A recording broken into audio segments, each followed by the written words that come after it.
a Italija je prvi put organizovana 1861. godine, znači više od 3 veka posle toga. Tako da sam došao do jedne ključne reči Venecija.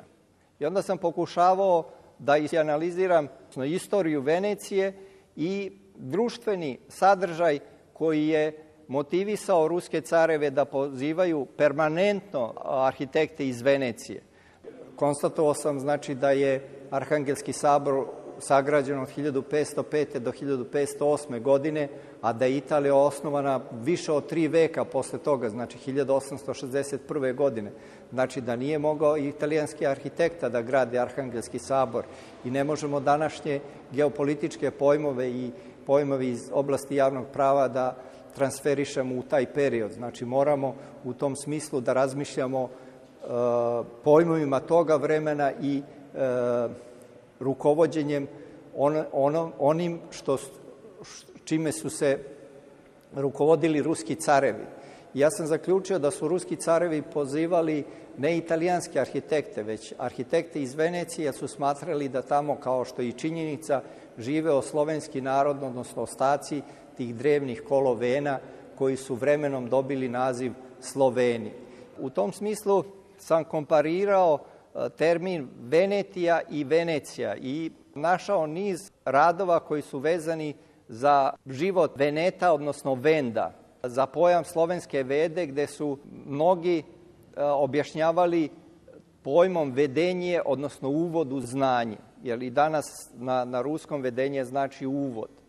Ovde sam ukazao i na Gorski vijenac kao naziv vezan za ovaj pojam vijenac, jer je Njegoš napravio ep o opstanku srpskog roda u Crnoj Gori. I to je bila ključna reč kojim je on iskazao da je vijenac rod. I u dohrišćanskim izvorima koje sam istraživao, odnosno koristeći profesora Pešića i radove Svetislava Bilbije, to su zlatna plastine iz Pirgija, 6. vek pre nove ere, i spomenik Sarbima i Sarda.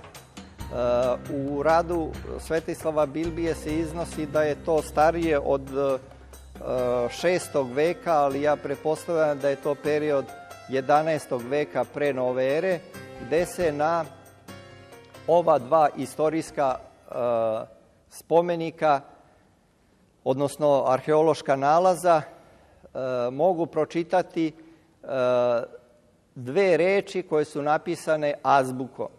Znači, ovde s desne strane je znači etruska grafema sa zlatne plastine iz Pirgija, a ovde levo je isti takav natpis sa ovog spomenika Sarbima i Sarda. I na jednom i na drugom je napisana u stvari reč koloveni, odnosno vini kolo. Jer vidite ovde, ako analiziramo, ovo je čitalo se s desna na levo, znači 1, 2, 3, 4 i 5 do 8. Ovo su fonetski znaci, znači gde svaki grafički znak znači jedan zvuk. A ovo je ideografski znak koji označava reč kolo.